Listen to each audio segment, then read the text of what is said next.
Hello everyone, welcome to Maths Plus. Today we are going to learn about duration of time. This topic falls under time and temperature of standard 5. You have in different classes also. So for standard 4 also this video can be used. Remember that 1 hour is equal to 60 minutes. This is the most important point that you need to remember. Okay, I have a question in front of you. It is 5 o'clock now. What time will it be in 1 hour and 30 minutes? Or if the question states what time will it be after 1 hour 30 minutes? So in these such questions, we have to first convert the o'clock time in hours. So 5 o'clock becomes 05:00 and 1 hour 30 minutes becomes 01:30. So simply to find out the time after 1 hour 30 minutes, it will be 05:00 plus 01:30.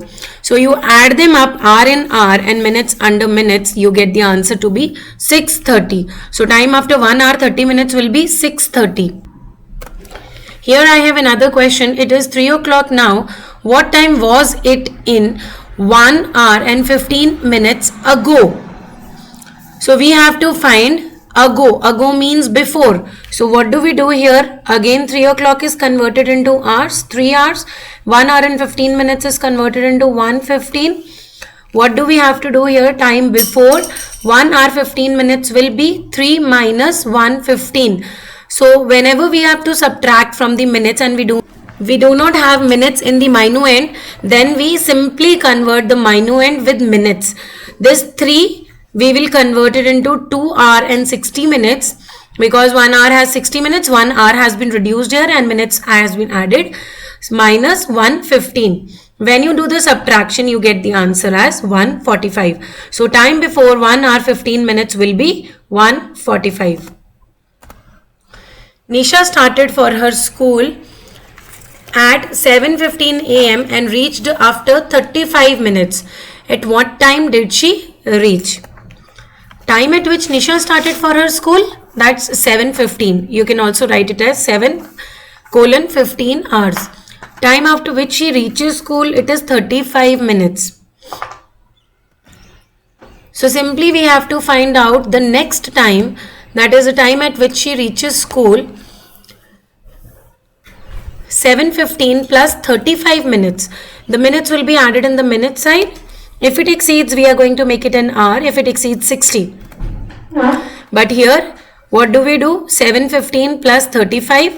35 is added in the minute side. The minute is less than 60. So the answer comes out to be 7:50. What time does Nisha reaches school? She reaches at 7:50 a.m. Revati reached her grandparents' place at 9:20 a.m. after traveling in a train for 9 hours and 37 minutes. What time did her train start from the station? Now here we have a different query. So this particular question we can do in 2 steps. Time at which Revati reached her grandparents' place, it is given 9:20 a.m. Time taken by the train to reach there, it is 9 hours and 37 minutes. So we have converted into 9:37. We have to find the previous time. So while finding the previous time, we have to subtract. But here we see that 9:20 minus 9:37. 9:37 is bigger than 9:20. When the subtrahend is bigger than minuend, what do? We break it into 2 parts. 9 hours and 20 minutes will minus 9 hours and 20 minutes. We are left with 17 more minutes in the subtrahend to be subtracted. The given time to be reduced is more than the given time. So few minutes of the previous day will be used in calculating the time at which the train started. So after reducing 9 hours and 20 minutes, we are left with 17 more minutes to be reduced. Hence, 17 minutes before 12 midnight of previous day will be 12 minus 17. Now there is nothing in the minute side. What do? We convert one of the hours, reducing on the hour side and making into 60 minutes. So that becomes 11 hours 60 minutes. Basically we are subtracting from 11 hours 60 minutes minus 17. We get the answer as 11:43. Thus the train started at 11:43 p.m. the previous day. Now here we have to tick the correct answer. What is the starting time of the circus show which finished at 7:15 p.m. with a time duration of 4 hours and 10 minutes? Here we have to find the starting time. Starting time will be the previous time, that is the before time. So what do we need to do? We need to subtract. We have 4 options here: 3:30 p.m., 3:20 p.m., 3:10 p.m. and 3:05 p.m. We have to choose the correct option. So for that we need to do some calculation. The calculation is here. First, 7:15 p.m. In my previous video I taught you how to convert the p.m. into hour clock.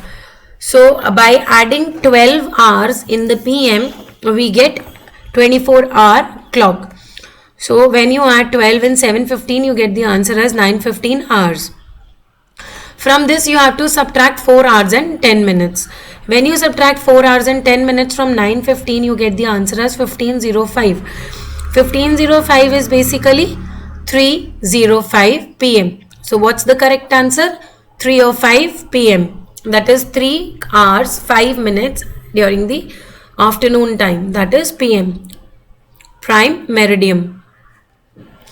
Okay, let's learn about the duration of days.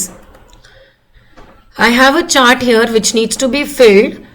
If today is 12 July and the weeks that pass by are 2 weeks, then what will it be after these 2 weeks? How do we calculate? 12 July plus 14 days give us 26th of July. Basically 2 weeks we have broken it into 14 days and we add them and we get the answer. Now 24th February, you have to add 31 days to it. Just remember that a normal 24th February or a February month has 28 days.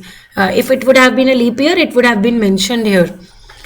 So 24 February plus 31 days, we get the 27th of March.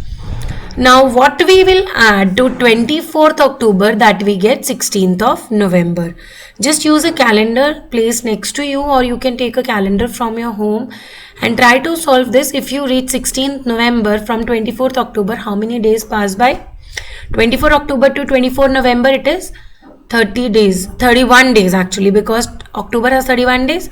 So next you add on subtract from 16th to 24th and you get 23 days.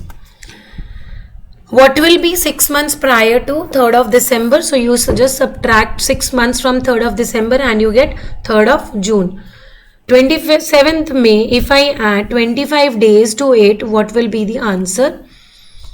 You will get the answer as 21st of June. So this was all about the small table about days, weeks or months. Now I have a question here and the calendar is also there.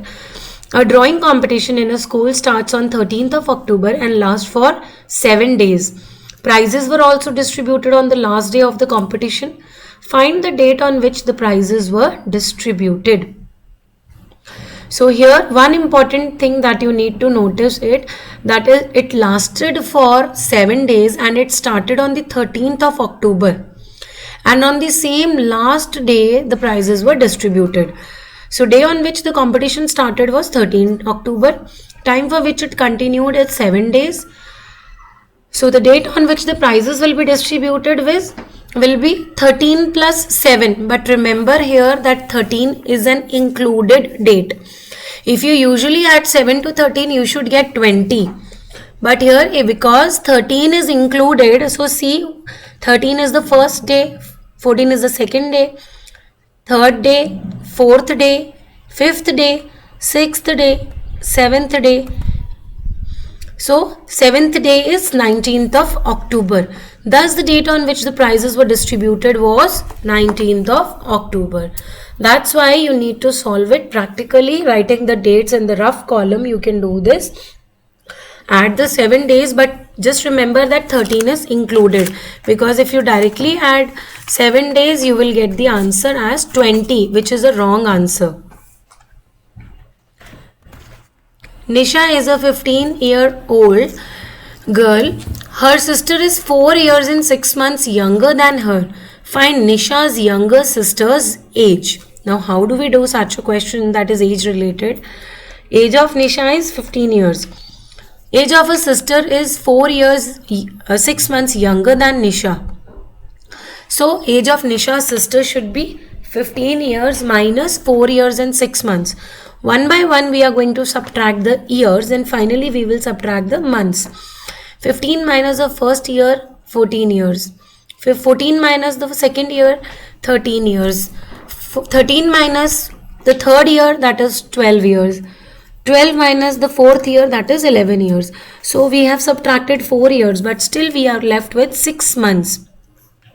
11 years minus 6 months.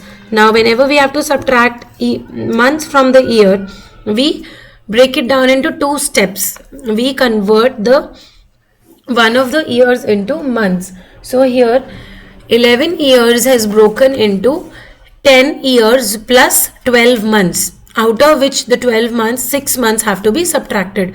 So 10 years and 6 months is the answer. Thus Nisha's sister is 10 years and 6 months old. Sarita starts a project on the 17th of September and completes it on the 4th of November. Count the number of days she took to complete the project, including both starting and finishing date. Now they have clearly mentioned that we have to include the start and the finish date. And 17th of September it started and it completed on the 4th of November. So how many days did it take? Let us check. Starting date of the project is 17th of September. Completion date of the project is 4th of November. So the number of days taken for the project completion are, I have a table in front of you. They had 3 calendars, September, October and November. You can take any year's calendar or you can even do it orally. So I am cancelling out the dates that she has used for calculation, I mean for completion. So starting from 17 to 30th, 1, 2, 3, 4, 5, 6, 7, 8, 9, 10, 11, 12, 13, 14. We have 14 days. Then the complete month of October, it has 31 days. So 31 days are to be added and then 4 days of November. These are 4 days. So let us add 14 days, 31 days and 4 days. What is the answer that we get? Thus the number of days taken from the project completion are 14 plus 31 plus 4, that is 49 days. Azhar's mother started knitting a sweater on 19th of November. She planned to complete knitting of the sweater in 45 days. On which date is she supposed to finish knitting? Now let us check. If she starts on the 19th of November, after 45 days, where do we reach? Date on which Azhar's mother started knitting, 19th of November. Days required for completion of sweater, 45 days. So date on which the sweater got completed is 19th November plus 45 days. 19 November to 18 December, they are 30 days. Then 19 December to 31st December, we get 13 days. You have to break it down. You can break down anyhow. That's up to you. Okay. So then 2 days left will be, we have to find out 45 days. So why 2 days left? Because 30 days plus 13 days makes 43 days and we are left with 2 days from 45 days. So the 2 days left will be completed on the 2nd of January. So the final answer, final statement will be written as, thus she will complete knitting on 2nd of January. I hope these statement sums are clear. If still you have any queries, you can always write down in the comment box and always watch the videos again and again to make your concept clear. Thank you for watching the video. We'll meet in the next video with the new topic of temperature.